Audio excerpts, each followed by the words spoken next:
Hello and welcome to Horbat Be'erit, which is the Hebrew name given for this hilltop just outside the city of Modi'in, which is behind the camera to the north. To the south is the valley of Ayalon.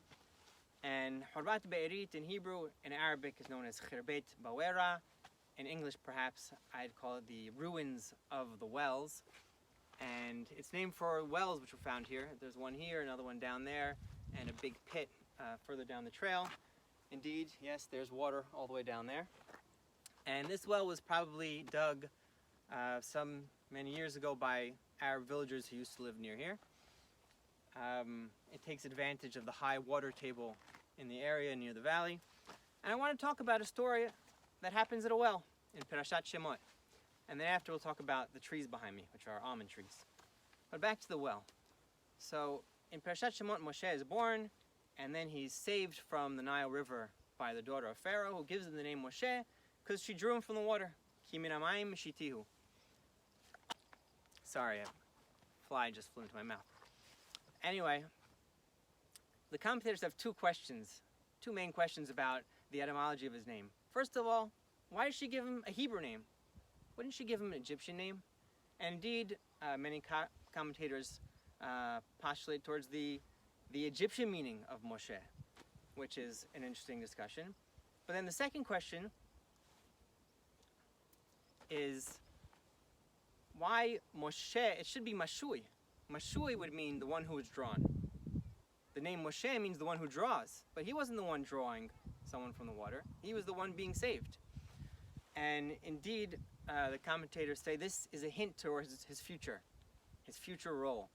Heskuni and Sephorno both mention it, because later on he would draw the children of Israel, he would draw them out of the waters of Yam Suf.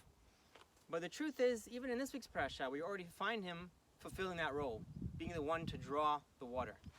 And it happens when he runs away from Egypt, he runs away from Pharaoh, and the first human interaction that he has is when he finds himself to land in Midian, and he sits down by the well, similar to his great-grandfather, Yaakov, who ran away, and the first thing is by a well. He meets his future wife, just like Moshe now meets Zipporah at the well.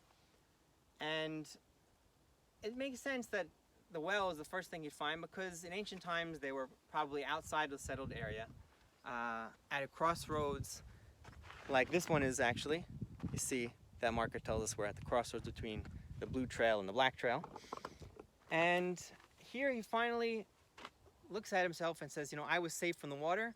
I was the one that was drawn, but now I'm going to pay it forward and do a hesed to someone else, and of course saves the daughters of Yitro, and he draws water for them, and then they put it in the rehatim, troughs like this one. I guess they probably had a bigger one for all the sheep. And from here we learn an important lesson. Someone, Moshe, who was at the receiving end of a great kindness, he knew and grew into his greatness and his role as a leader when he said, I'm going to be one to now draw others from the water and to be a savior for other people.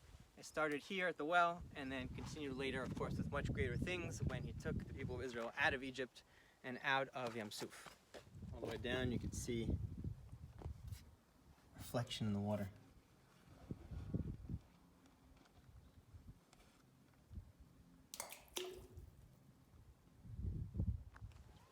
Here behind me you can see an almond tree and also a destroyed building.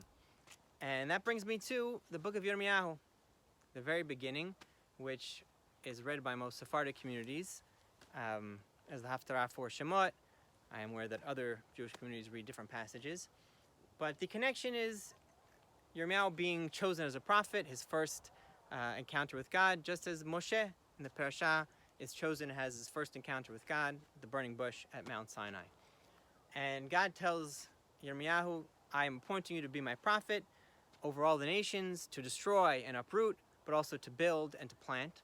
And then he has his first vision in which he sees an almond branch. He says, Makel shaked ani ro'eh. I see the branch of an almond tree. And God says, Heitabti l'ro'eh, you have seen well. Ki shoked ani al dibari la'asoto. For I will be swift to do my word which I am telling you. And there's a play on words here, because shaked means an almond or almond tree, But lishchod also means to do something swiftly, without any hesitation or delay. Just like the almond tree, which blooms very swiftly, typically around Tu B'Shvat, it already starts producing flowers well before the other trees. We're still a few weeks before Tu B'Shvat, so I didn't see any flowers on this tree. There are a few on some of the others, but stay tuned because we'll be back here for another video on Tu B'Shvat, and we'll see the almond trees blooming. But there's two questions I have about this story, or two comments rather. First is something that the Radak actually mentions. He says, why is it so great that he was able to tell it was an almond tree? That God says, hey, tapta lirat. It must be that he just saw the branch, no leaves, no almonds, no flowers, and he was still able to tell that it was an almond tree. So for example, if you see this and you could tell it's an almond tree, indeed, you have seen well.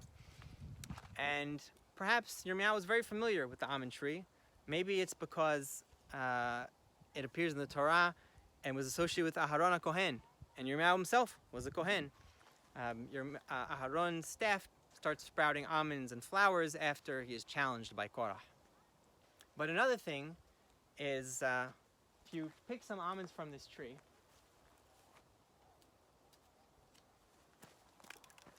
so the almond tree starts blossoming around Tu B'Shvat, but the almonds don't start growing until much later, around the fall time. And so if you come the winter, you'll still see a lot of almonds on the tree. You take it off, it has like this leathery peel that comes off, and then the hard shell, which you could break with a rock. And then inside, you will find the almond. But if you taste the almond from this tree, or a lot of the others in the area, you'll find that they have a very bitter taste. It's got like this, it tastes like an apple seed.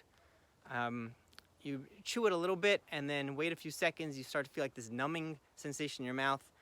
And you don't want to eat too many of these because they're poisonous. If you eat too many of these, it could be dangerous, even fatal. We're talking about if you have like 50, 60 of these bitter almonds.